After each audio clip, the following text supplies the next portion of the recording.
Okay, good morning, everybody. Thanks for tuning in for this fourth Advanced Air Mobility webinar. I apologize that we had to get off to a little bit of a late start this morning. So thank you for your patience and your flexibility. This, as I said, is by now our fourth webinar in this series, and we are excited to welcome another guest here today. Before we start, I do have to go through my little spiel here. This webinar is sponsored by MnDOT's Office of Aeronautics and is administered by the Airport Technical Assistance Program, AirTAP, at the Center for Transportation Studies at the University of Minnesota.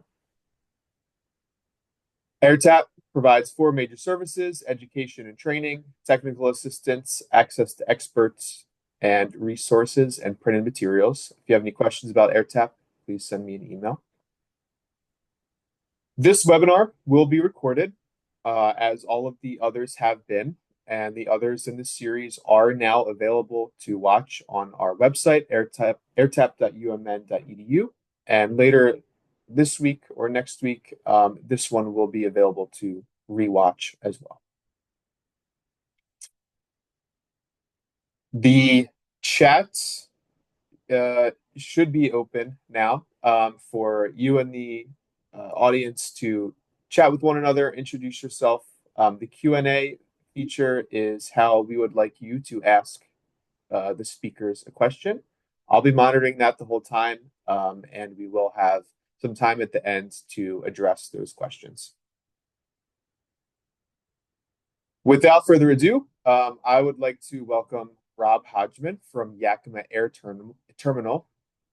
Rob Hodgman completed a 24-year career in Army Aviation in March of 2012. He spent the following 11 years at Washington State's Department of Transportation Aviation Division as the Senior Aviation Planner, with the last 3 years focused on working to solve the state's commercial airport capacity shortfall as part of the Commercial Aviation Coordinating Commission. In March of 2023, Rob joined the Yakima Air Terminal team as airport director. He holds bachelor's and master's degrees in business administration, commercial ratings in helicopters and gyroplanes, and is working to finish his airplane rating this year. So I will turn it over to you, Rob. All right, good morning. Thank you. Can you hear me okay? Yes. Perfect. All right. Well, thank you very much, Jackson and Joseph, for inviting me to present to you today. This is a very exciting time in aviation, as I'm sure most of you are keeping track of all that's happening in advanced emerging aeronautics, advanced air mobility, both urban air mobility and regional air mobility. There's a lot happening. And of course, we here in Washington State are an aerospace state.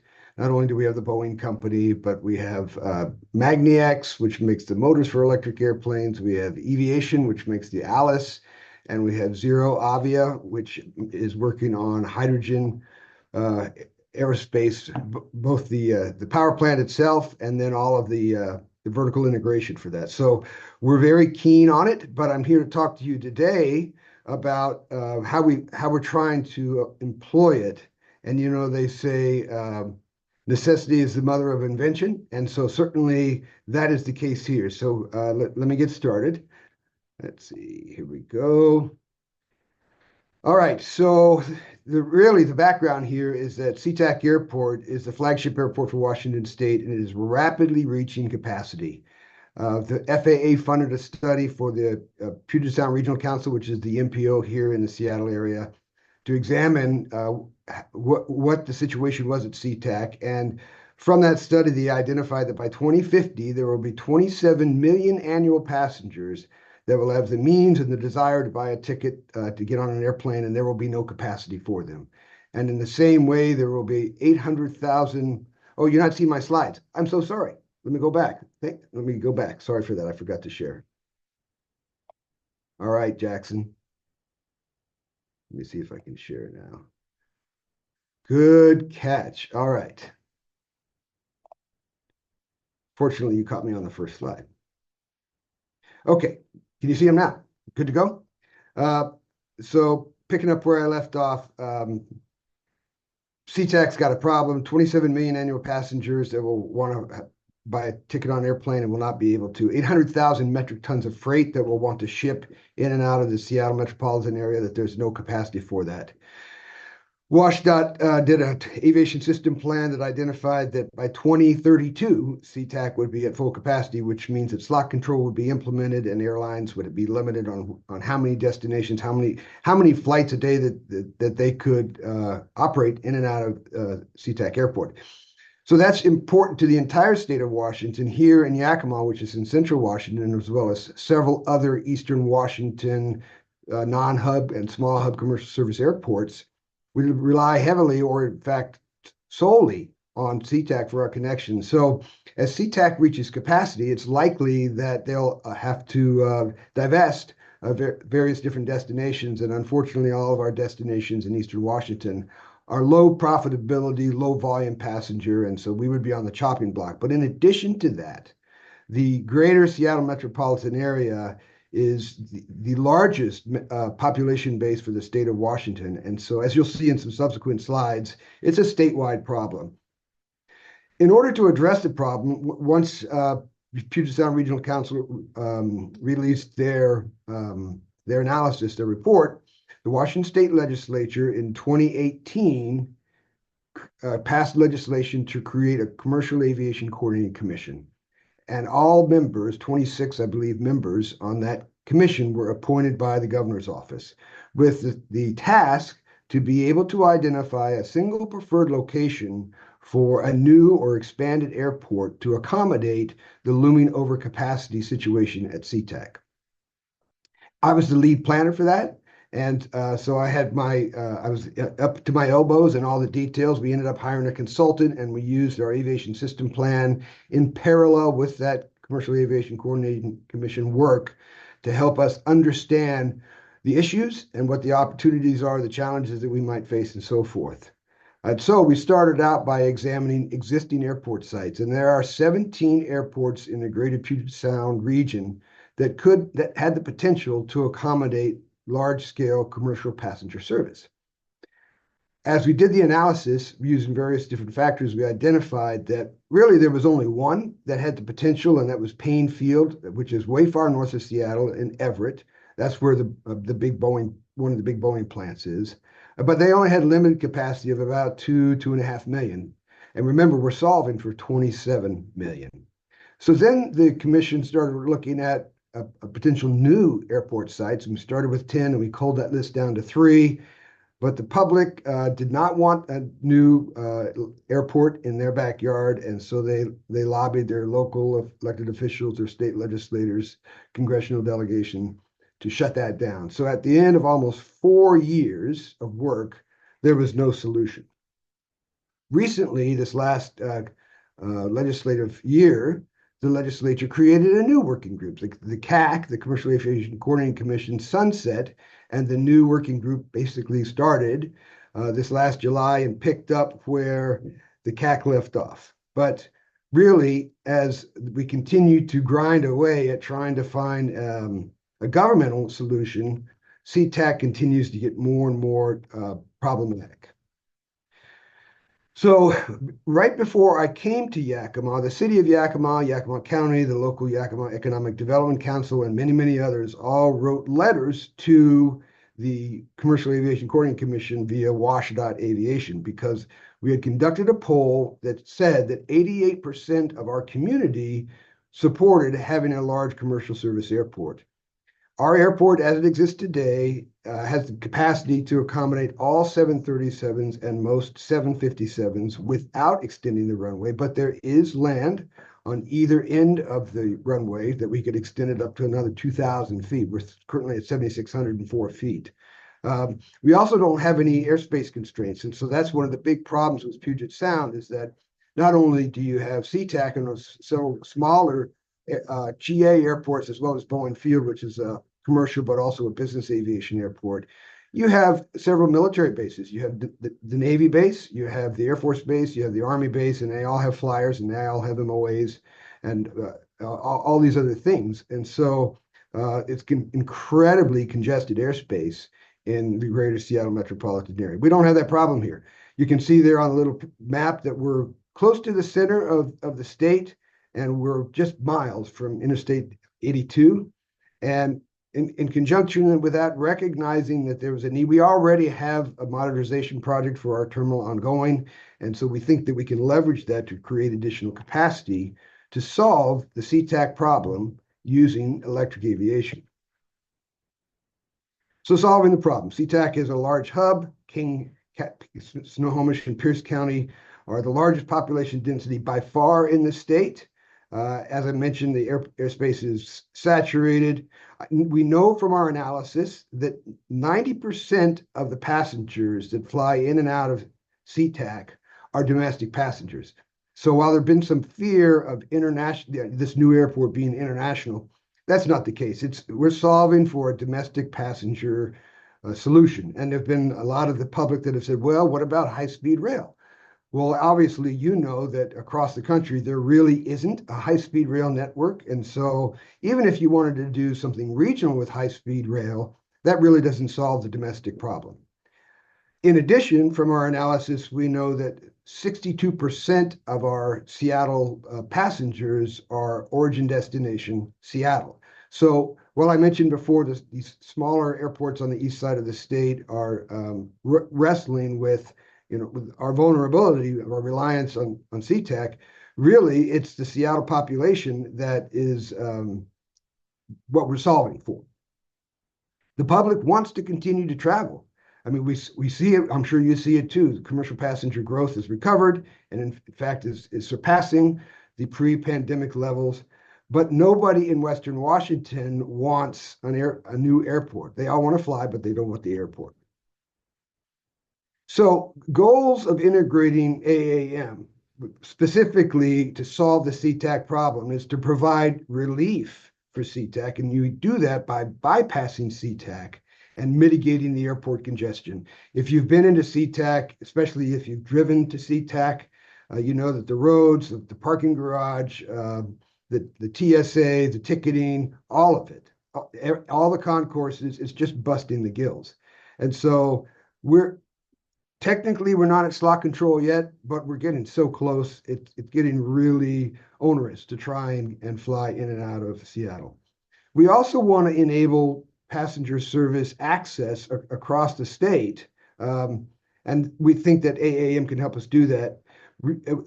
And by leveraging other airports in the state to accommodate this demand for air service, we think we can reduce the vehicle miles traveled, the vehicle emissions, and the road congestion. So imagine if you bypass SeaTac, if you're at all familiar with the greater Seattle area, there's the I-5 corridor that runs north and south from Canada all the way down to Oregon. And there's several communities, very large communities, and they all make the trek to SeaTac. And so by giving an alternative solution, you're taking all those cars off the road.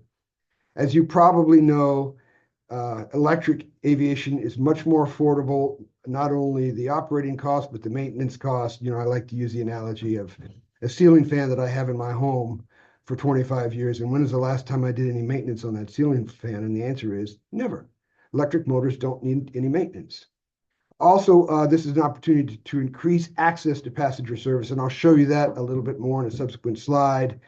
Electric aviation, even hybrid electric aviation, is going to reduce aircraft noise and aircraft emissions.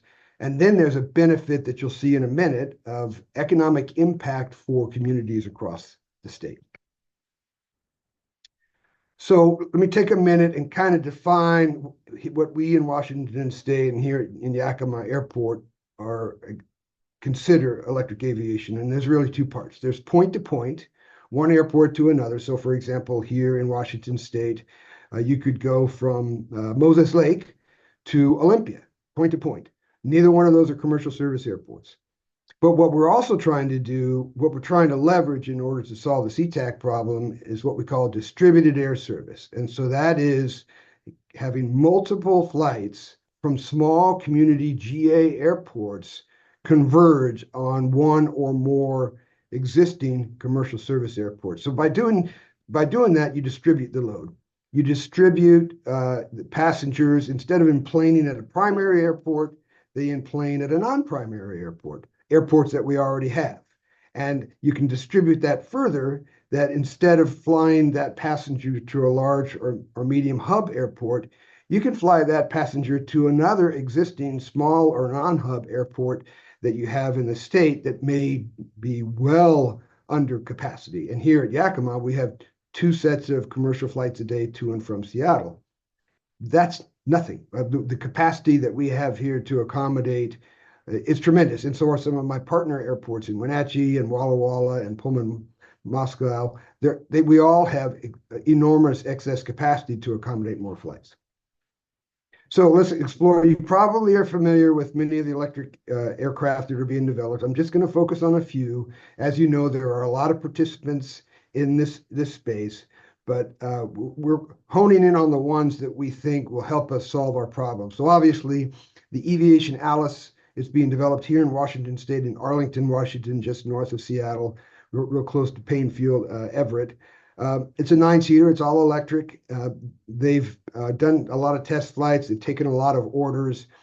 As I go through these next few slides, I want to draw your attention to the range, because that's going to be important here.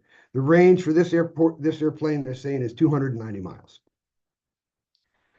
This is the Electra eSTOL, and it's also a U.S. aircraft, 9 passengers again.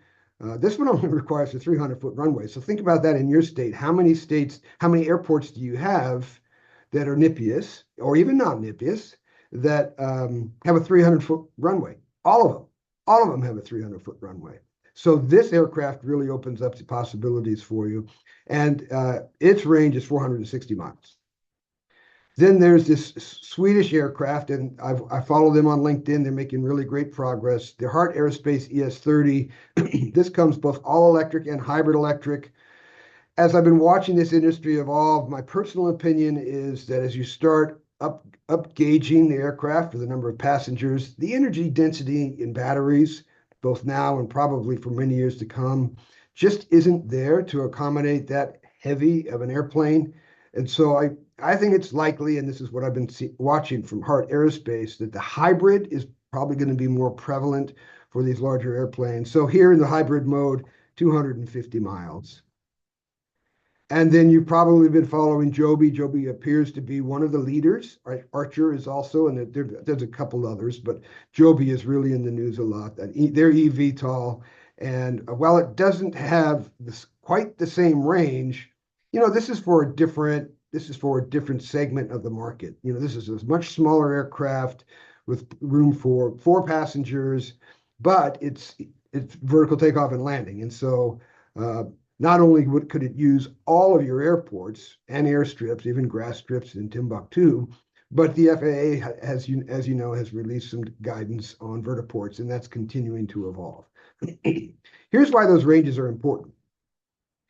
While I was at WashDOT, we did both an electric aircraft feasibility study and an electric airport feasibility study, and those I think are both still available.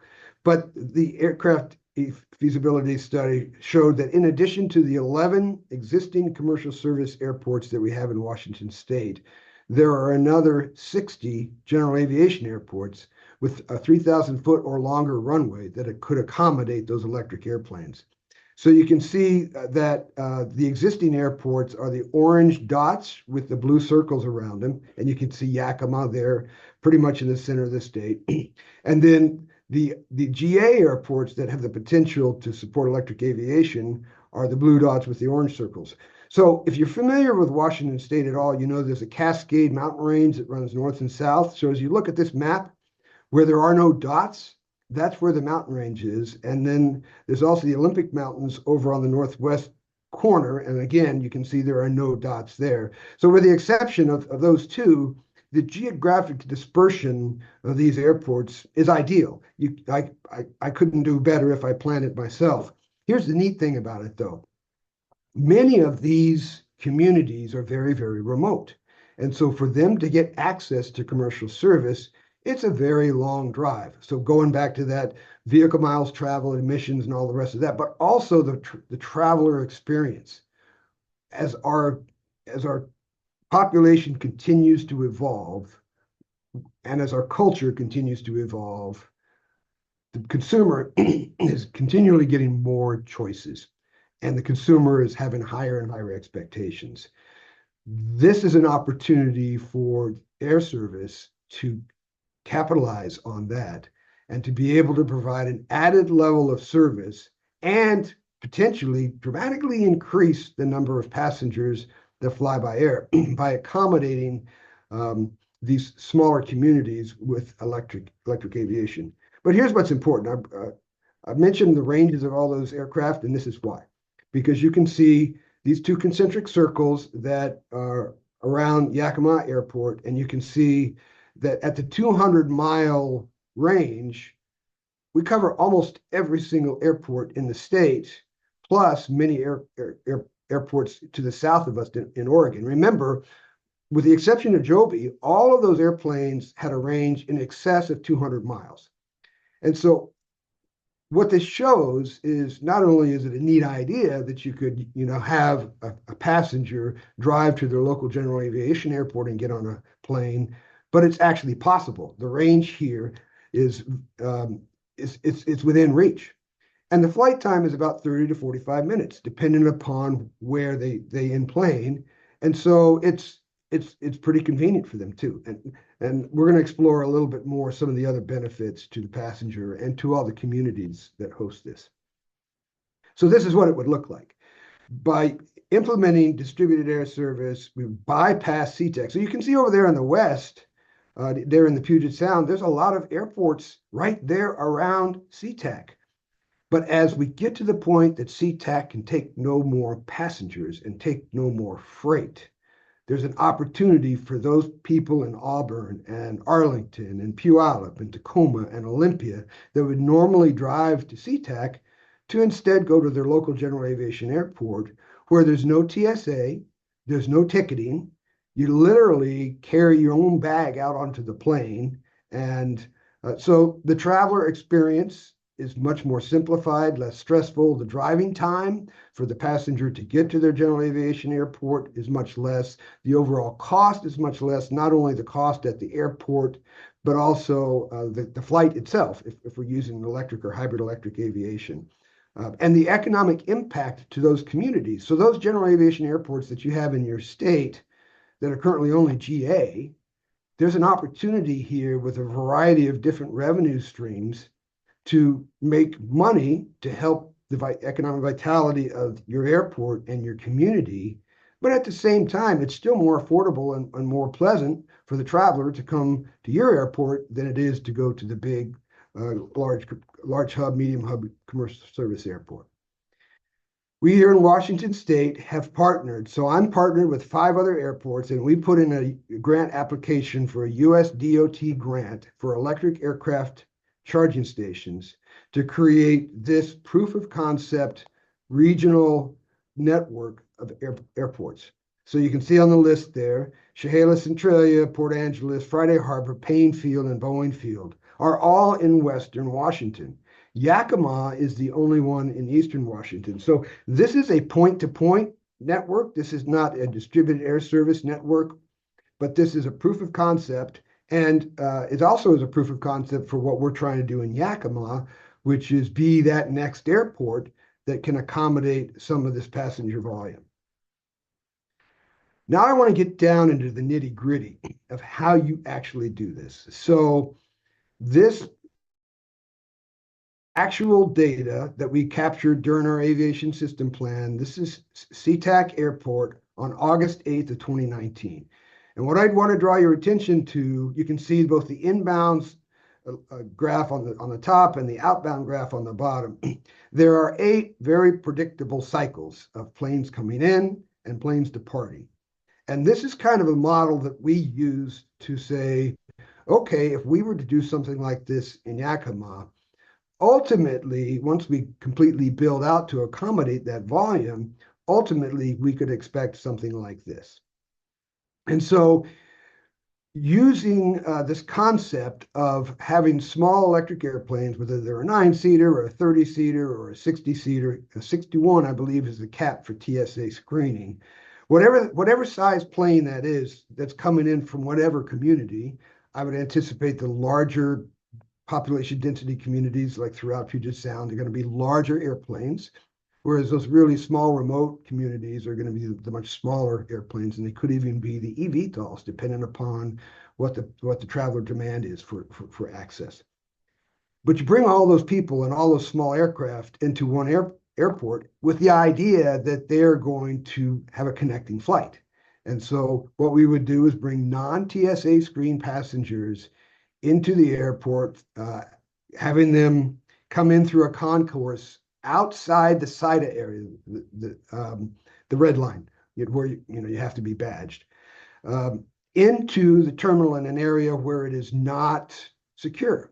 And then we would process them. They would check their bags. They would go upstairs through TSA, and then they would board their 737, 757 through a jetway onto their destination. So Alaska Airlines is our hometown airline based out of Seattle, and they're the one that provides our air service. So I used Alaska Airlines for our model. You would want to use something different, obviously.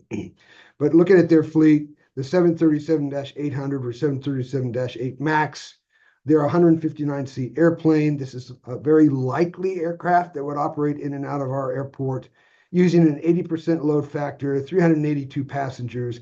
How do you get all those passengers to the airport from their small GA airport? It's going to be a subdivision of planes. And I just use the analysis of the 9-seaters and the 30-seaters just to kind of academically explore how you would actually do that. So we have been working with our on-call consultant and with the FAA. So this is our initial concept for aircraft charging stations. So you can see the satellite view from above. You can see 3 737s that docked at the terminal. We've got a total of 5 gates. So gate 1 on the west, gate 5 on the east, with 2, 3, and 4 in the middle. We've templated here. So this is for the Aviation Alice, both in planing, deplaning / charging on the east and the west. So this would be our initial start. If we get this grant, this US DOT grant, we would install electric aircraft charging stations both on the east and the west to accommodate just one airplane at a time. But understanding that the high volume of airplanes will be coming in, we obviously need a lot more charging capacity than that. Now we're making an assumption that the larger airplanes will be hybrid. Hence, they will not be charging. They will be taking on Jet A or SAF until hydrogen comes to scale. So we're really solving for the small all-electric airplanes. And you can see that we've got 9 spaces. So as you start to drill down into this and, how would you actually do it? Let's take a little bit of a dive into charging. So you're going to make an assumption that the aircraft require 500 kilowatts. It's going to vary. I'm working with a couple of different companies, and one company is lower than that. One company is higher than that. So this is just, again, an academic exercise to kind of lay the groundwork for you as you work through whether you want to try and do something like this. You start with the demand for each airplane to charge, and then an estimate of how much time it's going to take to charge, and then total power that you're going to need to charge those aircraft. So the estimate time is important because, let me go back to the previous slide. Let's see if I can find it here. This one. If you have 8 cycles of large 737s coming in and out, you're going to have a similar chart to this of all the smaller airplanes also coming in and out. And when you think about the capacity at your airport to handle that volume of airplanes, you're a traffic controller. If you have a tower, hopefully you have a tower for something of this scale, they probably can handle that flow. It'd be pretty continuous flow of planes arriving before a 737 is enplaned and departs. And then those planes would depart again with the passengers that deplaned off the 737s. So you're going to have a tremendous volume of aircraft. ATC can probably handle the airspace, the runway, the taxiway, depending on the size of the airport, maybe even the apron. But your Achilles heel is how long is that aircraft on your airport? Not only charge time, the deplaning of the passengers, the inplaning of the outgoing passengers. How many charging stations do you have? Is there a wait for charging of the airplane? How long does it take to charge that particular aircraft? So you really have to start getting into the details to figure out what it would actually take to do it. The other thing here is battery storage is probably going to be needed. We all know that our culture is shifting to a higher electricity demand, and this certainly is a pretty dramatic shift. I spoke with our local Pacific Power about a year ago and said, I'm going to need 30 megawatts of power. And they said, well, how soon? I said, 10 years. And they said, okay, if you told me 5, I couldn't do it, but 10, we could do it. So, you got to lay the groundwork with your local service provider early. Hey, this is what I'm going to try and do. This is my estimate of how much power I'm going to need. But you got to understand, and I think you all do, that there's peak demand and off-peak demand, and in many cases, the availability of electricity is more limited during peak. The price of electricity is higher during peak, and so you could get into a situation where you have this huge demand to charge airplanes, and you don't have the capacity from the grid to be able to do that. And so electric charging certainly is something that, I'm sorry, like battery storage is certainly something that you want to consider. Okay, so we're exploring the issues. I've kind of tiptoed around a little bit here, but this is almost kind of a setup for us to have, if you want to have any questions or provide any comments. I got this slide and one more after this, and then we can get into conversation. But how many electric airplanes can you deplane and enplane at one time at your particular airport? How many hybrid electric? So if you're making the assumption that you're not charging the hybrids, what kind of physical footprint do you have? What kind of expansion of your terminal would you need to make in order to be able to accommodate just the small community airport planes that are coming in and out? And then it's the same thing with the chargers. How many can you charge at one time? How much power do you have? How many can you charge at one time? How many of the larger 737s, 757s can you accommodate at one time? Do you have to use that same space? So for example, here in Yakima, I mentioned gates 2, 3, and 4 can accommodate a 737, but those would be jetways above, but there's still the doors below where those gates exist now. And so we could potentially taxi a couple of the small community airplanes up to those gates and deplane right onto the apron and walk inside the ground floor gate. And so it's kind of this 3-shell Monty, if you will, of moving airplanes around. And so you really would have to synchronize, depending upon your airport, your terminal, how much apron you have, how much space you have at your terminal, whether you can do expansion. You're going to have to do the analysis, the math to figure out what you could actually accommodate. It becomes not only the availability of electricity and chargers, but it's the physical footprint, the physical space that you have to be able to accommodate these planes. Jumping down to eVTOL, so we all know that they can use a runway, they can use a taxiway, they can use a helipad. You don't need to have a vertiport at your airport, but how are you going to deplane and enplane those passengers? Are you going to use one of your spots for your electric airplane to enplane and deplane them? And then what about charging? Are you going to have eVTOLs coming in and out at the same time you have electric airplanes coming in and out? How many chargers do you need? What is their current demand versus the airplane? So you're planning for 4 different things. You're planning for the conventional single aisle narrow domestic jet airliner. You're planning for medium-size hybrid electric regional airport, community airport airplanes. You're planning for small all-electric airplanes, and you're planning for small, probably all-electric eVTOLs.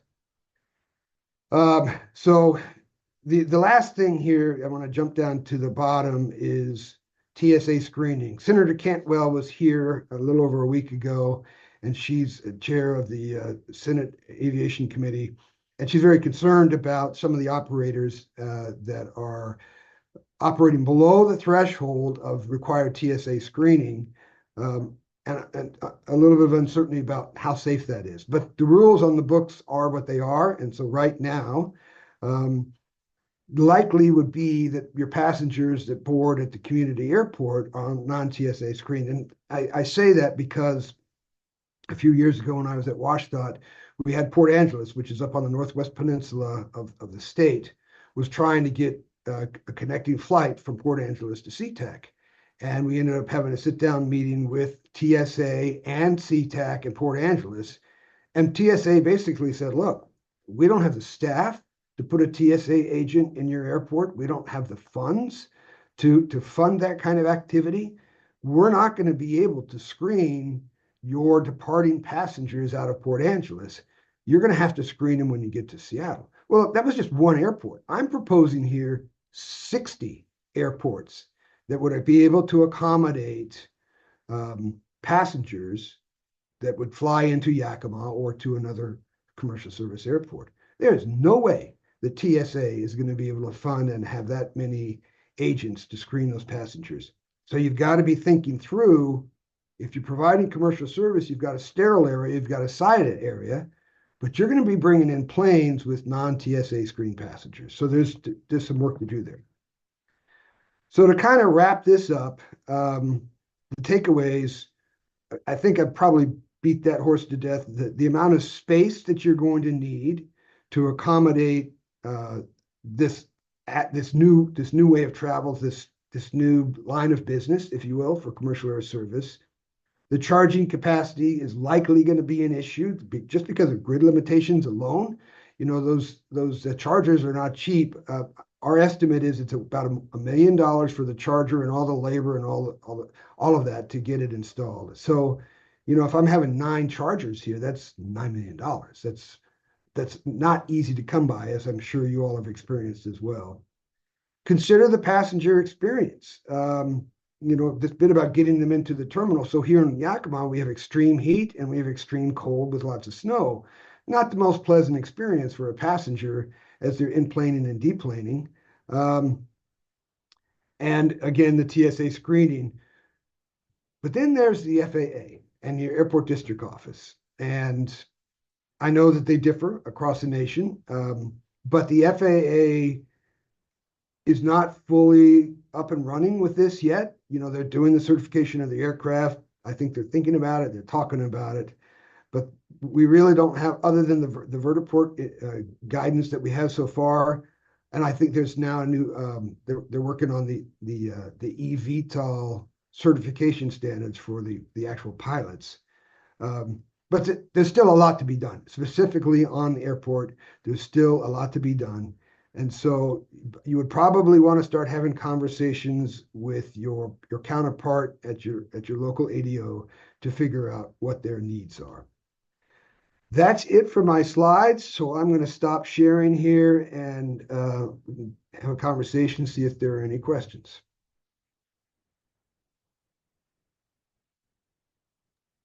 It looks like we have one question here from Natasha so far. And Natasha asks, what is the approximate cost of a charging station? And part 2, what is the average time you're planning for the charging of the aircraft? So $1 million is the figure we have right now for a charging station, and 30 minutes is the charging time that we're planning. But many of these manufacturers hold their cards pretty close about their particular aircraft, how much current it requires, which plug to use, how long it takes to charge.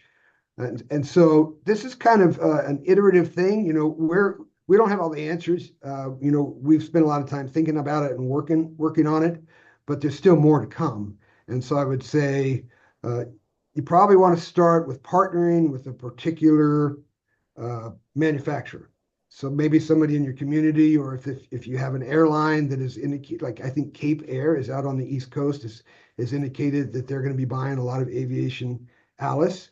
And so you just got to start somewhere and have those conversations in order to understand what that particular manufacturer's needs are. And you got to know that the plugs vary, and there is not yet a standard for charging, and it continues to evolve as they get more and more sophisticated. But what you can plan for is 480 volt three phase, and it's just about how much current you want. Hmm. And one of the charging companies has told me, well, plan for 750 kilowatts. And if you have 750 kilowatts per charger, as far as current capacity, then you're going to be pretty well set up. But just expect that you may have to change plugs as manufacturing evolves and as we hopefully at some point find a standard. So, Rob, one thing to add on to that as well, just for some more information. So, Beta Technologies, they're one of the kind of leading deployers of electric aircraft charging stations throughout the country. I think they have, over 50 in development or in the works right now, mostly on the East Coast, Gulf Coast, and West Coast.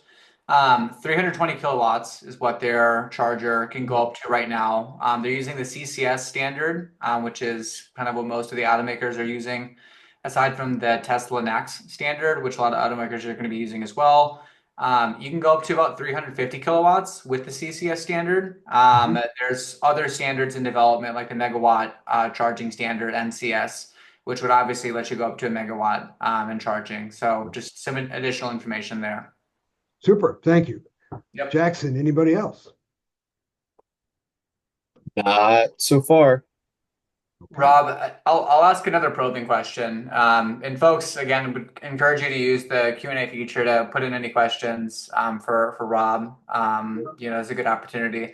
I guess maybe an observation, Rob, that I'm going to throw your way is it looks like, you're thinking about advanced mobility and electric aviation, hybrid electric included in that as kind of an opportunity for air service development. Did I understand that right? Did I generalize that in maybe a good way or? Yes, and I'm glad you brought that up because you have to think about the airlines, right? So most of the airlines are hub and spoke, and with the exception of Southwest and I think one other, um, and so they're unlikely to want to change their business model. And so what you need to be thinking about is, and if you're a commercial service airport, you may have an air service consultant and they may be able to help you analyze some of this. But where do your passengers want to travel? That data exists. And so then you kind of have to work your way backwards and say, all right, so who hubs out of that airport? Which airline hubs out of that airport? Your airport is not going to be a hub, it's going to be a spoke. And so you've got to figure out which airline you need to work with in order to get your passengers to where they want to go. We're working with Alaska Airlines. They only hub out of 5 different locations. And so there's a lot of destinations on the East Coast that we would have to connect our passenger through a West Coast hub in order to get somebody over to the East Coast. Is that where you were going, that Joe? Yeah, that's exactly right. And I think that part of my question was just that I think, people see advanced air mobility in different ways and different opportunities that exist. And for you being a commercial service airport, it sounds like air service development is pretty critical to kind of your broader mission, objectives, outcomes, right? Yeah. Well, a commercial service airport lives and breathes by load factor. That makes a lot of sense. Another question for you, just since I don't see we have any Q&As that have come in yet as well, is you talked about the grant application that you and the other Washington airports went in together on. And we talked a lot today about electric aviation, but really electric aviation is just one component of broader airport electrification that's happening. Right. There's the landside stuff, terminal electrification, many of the things. The question is, what other uses do you think that you have or are you planning for in your electric charging stations? Well, so yeah, certainly EV charging. The city of Yakima identified the airport over a year ago as being very accessible for vehicles. So where we are located in the city is right off of a main thoroughfare. And so we were seeking funding for EV charging, and the airport was already identified. And so actually these chargers that we intend to install will be able to access both EV and airplane. Now you wouldn't be able to charge them at the same time, but we have our cell phone parking lot is on the west side of the terminal, which is directly across the fence from the western charging location. And our rental car parking lot is on the east side of the terminal, which is directly across the fence from the east side location. And so this is a dual purpose approach. But I want to share other aspects of what we're doing.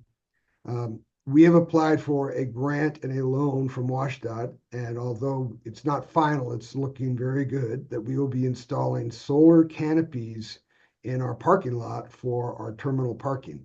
And that will reduce our electric operating costs of the terminal by $97,000 a year. And so it's a tremendous opportunity. We have a 1950s terminal building, so we have a little bit of an old lady that we need to give a makeover to. But not all airports are going to be that way.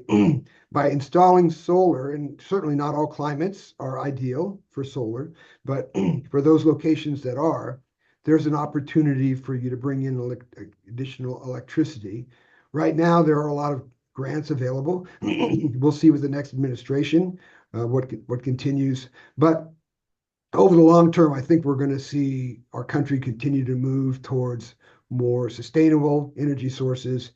And I would say also those huge batteries in those shipping containers basically is what they are, that are often batteries that have been used for something else, and now they've degraded a little bit, but they're still able to hold a lot of current. That's another opportunity, and likely there would be grants available for that. And so, it's kind of this holistic picture, right? Most airports have a lot of land, and although you have to do some kind of a glare study with the FAA to make sure that your solar panels don't conflict with your aircraft, you have a lot of land that's available that you can do solar generation. So I would be thinking about it holistically. The question is, where do you start? Well, you start whichever path seems to be the door that's most open to you. And if you have a potential air carrier or operator, that may be you want to go with charging stations first, or if you have a flight school that's going to be flying either the Pipistrel or the BI, eFlyer 2, eFlyer 4, that might be the path that you want to go. Maybe you want the EV charging for vehicles first. Maybe you want to buy the ground support equipment that's electric, your tugs and all those types of things. You just have to walk through the door that is open to you. And then as you gain momentum, as you start to implement these things, if you keep your foot on the gas pedal and keep going, you will continue to get that funding. People will see, oh, this airport, they're doing things. They did this, they did this, they did this. And you have to fight for the money. The money doesn't fall out of the sky. You have to go after it. But there's lots of opportunities for you to electrify your airport. Thanks, Rob.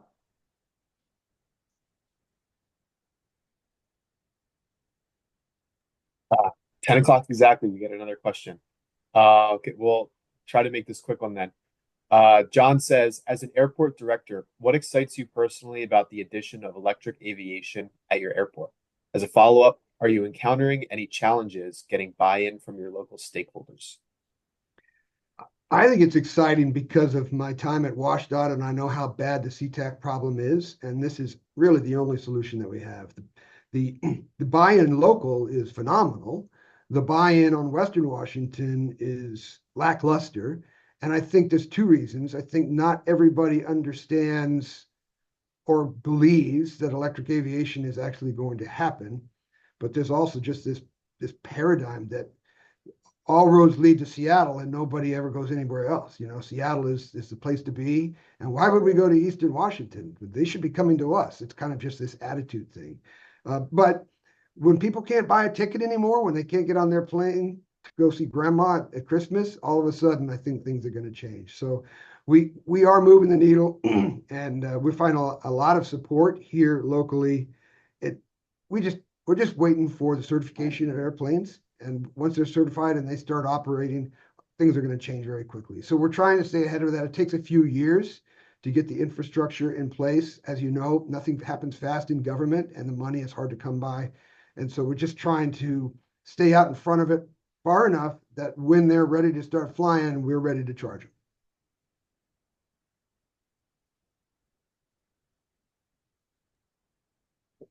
Okay, great. Well, thank you. With that, I think we can bring today's webinar to a close. Rob, thanks for waking up early to join us, You and bet. thank you for your expertise. And Thanks a thank you lot. to everybody for tuning in today. I put a link to the evaluation there in the chat. Please do take a minute to fill that out. We would appreciate that. And with that, thank you one more time and enjoy the rest of your morning. Thanks, Thank you. Rob. Take care, everybody. Bye-bye. Take care.